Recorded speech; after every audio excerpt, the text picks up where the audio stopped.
আপনি হস্তমৈথুন করছেন, যুবকদের জন্য বলছি, মুরব্বী হয়তো অনেকে বুঝতে পারছেন না। হস্তমৈথুন করছেন, কেউ দেখছে না, ঠিক না? পৃথিবীর কেউ দেখতে পাচ্ছে না। আপনি বাথরুমে বসে করছেন, অথবা আল্লাহ মাফ করুন ঘরের দরজা বন্ধ করে, অথবা আপনি কম্বলের নিচে যেভাবেই করছেন, পৃথিবীর কেউ দেখছে না। আচ্ছা বলেন, আপনার এই কথাগুলো যদি ভিডিও রেকর্ড হয়, সিসি ক্যামেরা অনেক সময় হয় না, সিসি ক্যামেরা রেকর্ড হয়, এই রেকর্ডটা যদি টিভিগুলোতে চলে অথবা এই মিডিয়াগুলোতে চলে, আপনার কাছে খুব ভালো লাগবে না? আমার এই হস্তমৈথুন, আমার অবৈধ কাজটা দেখতেছে, ভালো লাগবে?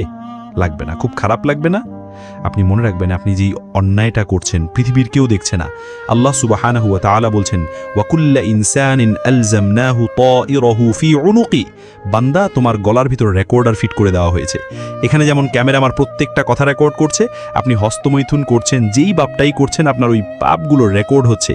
কিয়ামতের মাঠে এই পাপগুলো ফামান ইয়ামাল মিসকালা যাররাতিন খায়রান ইয়ারা ওয়া মান ইয়ামাল মিসকালা যাররাতিন শাররান ইয়ারা, আপনার প্রত্যেকটা পাপ হাজার হাজার কোটি কোটি সমস্ত মানুষের সামনে যখন দেখানো হবে, ভালো লাগবে?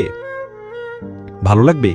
কাজে সেই পাপ থেকে যদি না বাঁচেন, এগুলো রেকর্ড হচ্ছে, এগুলোকে আমাদের মাঠে দেখানো হবে, যা এতদিন পর্যন্ত হয়ে গেছে। হুজুর তাহলে এখন কি করব?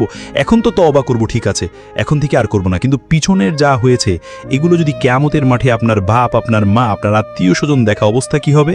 এটা থেকেও আপনি বাঁচতে পারবেন।